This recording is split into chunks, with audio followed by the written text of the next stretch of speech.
अगला चैप्टर, कश्मीर में भयंकर बर्फ गिर रही है। 40 दिन क्या हड्डी गला देने वाली ठंड पड़ेगी। इस बार स्वेटर जैकेट से काम नहीं चलेगा। बर्फबारी की वो तस्वीरें जिन्हें देखकर दिमाग जम जाएगा, आज वो आपके लिए लाया। भाई पहाड़ों पर ऐसी बर्फ गिर रही है कि यहां मैदानी इलाकों में पब्लिक की कपकपी छूटनी शुरू हो गई। जम्मू कश्मीर से लेकर हिमाचल प्रदेश, उत्तराखंड, भाई साहब जिधर देखिए उधर बर्फ दिख रही है। एक दिन में 1-1 फीट तक बर्फबारी हो जा रही है। कई जगह सड़कें बंद हो गई हैं। बर्फबारी और कोहरे की वजह से ट्रेन और फ्लाइट कैंसिल करनी पड़ी है। यही हाल हिमाचल प्रदेश का भी है। मौसम की पहली बर्फबारी के बाद पारा डाउन है। बर्फबारी से उन लोगों के चेहरे खिल गए हैं जो भाई इतनी कपकपाती ठंड में स्नोफॉल देखने पहुंचे हैं। उनका तो पैसा वसूल हो गया। अरे भैया स्नोफॉल मिल गया। पहाड़ों पर इतनी बर्फबारी हो रही है कि आप अंदाजा नहीं लगा सकते। गुलमर्ग, सोनमर्ग में एक दिन में 1 फीट बर्फबारी का रिकॉर्ड हो गया, रिकॉर्ड की गई।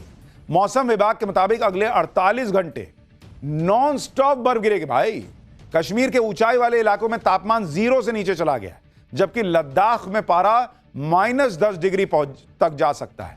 हिमाचल प्रदेश के लाहौल, स्पीति और किन्नौर में भी जबरदस्त बर्फबारी हो रही है। जैसे गर्मियों में 9 दिन का नौतपा होता है ना, एकदम तपा देता है, वैसे ही कश्मीर में सर्दियों में 40 दिन का चिल्लाए कलां होता है। चिल्लाए कलां शुरू हुए 24 घंटे बीते हैं और ऐसी बर्फबारी हो रही है कि रिकॉर्ड टूटने शुरू हो गए। आप गुलमर्ग की तस्वीरें देखिए। बर्फबारी के बाद पूरा शहर बर्फ की चादर में लिपटा नजर आ रहा है। सड़कें तो दिख ही नहीं रही भाई, बर्फ पे चल रही है गाड़ी। गाड़ियां और घर दोनों बर्फ से लद गए। इसी बर्फबारी को देखने के लिए मैदानी इलाकों से पर्यटक भर भर के कश्मीर पहुंच रहे हैं और जो लोग कश्मीर नहीं जा पाए वो रील्स देख के मजा ले रहे हैं कि आहा मजा आ गया। कितना उसको मजा आ रहा होगा। रात में तो स्नोफॉल देखने का अलग ही आनंद है। गुलमर्ग में रात के वक्त जब स्नोफॉल शुरू हुआ तो भयानक ठंड में लोग अपने होटल के कमरों से बाहर निकल आए कि भाई देखो बर्फ गिर रही है, जरा एक आध रील बना ले। तभी तो पड़ोसी देखेगा तो जलेगा। गुलमर्ग के पास सोनमर्ग की तस्वीरें देखिए। बर्फबारी से पूरा इलाका ढक गया। एक दिन में सोनमर्ग और गुलमर्ग में 1-1 फीट की बर्फ गिर गई।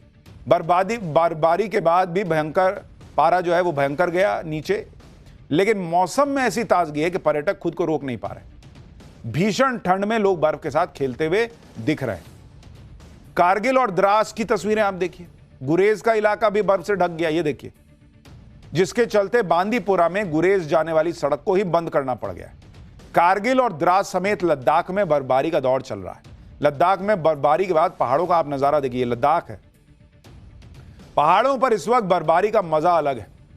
तो बर्फ से ढकी सड़कों पर गाड़ी चलाना अलग सजा है, क्योंकि बर्फबारी के साथ इतना कोहरा पड़ रहा है कि भाई ड्राइविंग चैलेंज है। खासकर उन लोगों के लिए ज्यादा मुसीबत है जो मैदानी इलाके से यहां आ रहे हैं, कि देख रहे हैं सामने पूरा कुछ दिख ही नहीं रहा है। जो दिख रहा है वो बर्फ दिख रहा है। जोजिला में भी करीब 1 फीट बर्फ गिरी है, ये देखिए। लगातार बर्फबारी के बाद जोजिला दर्रे को बंद करने की नौबत आ गई थी, लेकिन उससे पहले ही बीआरओ की टीम आई।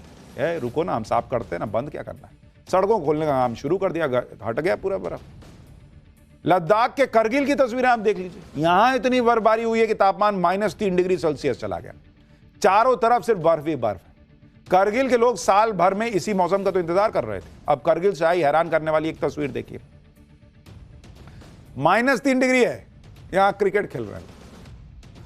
पूरा मैदान बर्फ से ढका हुआ है भाई। बीच में काली पट्टी बिछा के इतनी भीषण ठंड में 8 लोग दनादन क्रिकेट खेल रहे हैं। जो फील्डिंग कर रहा होगा वो बॉल पकड़ेगा, तेज आएगा तो हाथ जमा हुआ है, कौन पकड़ेगा। रन मारो। पहाड़ों पर बर्फबारी का मजा है, लेकिन अगर आपकी गाड़ी खराब हो गई तो इससे बड़ी सजा और कोई नहीं होती, क्योंकि ना तो जल्दी मैकेनिक मिलता है, ना कोई मदद करने वाला मिलता है। देखिए कैसे गाड़ी को धक्का मारना पड़ता है। कश्मीर में बर्फबारी शुरू हुई तो मैदानी इलाके के लोगों ने कंबल निकालने शुरू किए। उधर चीन से आई तस्वीरें देखकर आप हैरान रह जाएंगे। उत्तरी चीन के इनर मंगोलिया में आइस एंड स्नो नादन फेस्टिवल शुरू हुआ है। हैरानी की बात है कि इस फेस्टिवल को जमी हुई यीमिन नदी पर आयोजित किया गया। इस फेस्टिवल में रूस, मंगोलिया और पूरे चीन से आए लगभग 10,000 लोगों ने हिस्सा लिया। यह फेस्टिवल पहले भी 20 बार आयोजित किया जा चुका है, लेकिन पहली बार इसे जमी हुई बर्फ की नदी पर आयोजित किया जा रहा है। तो हर जगह बर्फ गिर रही है। बर्फ तो नॉन स्टॉप गिर रही है, लेकिन हमको तो ब्रेक लेना पड़ेगा।